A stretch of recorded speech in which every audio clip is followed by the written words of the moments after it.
mums that come to a car show like this on Mother's Day. I think that's very, very cool. And it's good gifts. Yeah, I'm going to give them away for free tomorrow. Yep, honestly, that was always the issue for me when my son was a little boy. You know, we were the only two that ever wanted to go to the car shows.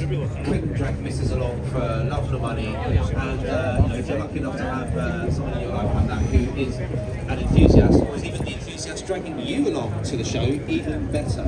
But yeah, very lucky individual situation. So it looks like we've just had a little bit of a crash over in the drift carts section. My son had a go on that earlier. Yes, he is a big child, 26 years old, still loves messing about in carts. But on this side of the fence, we've got a few very, very cool cars.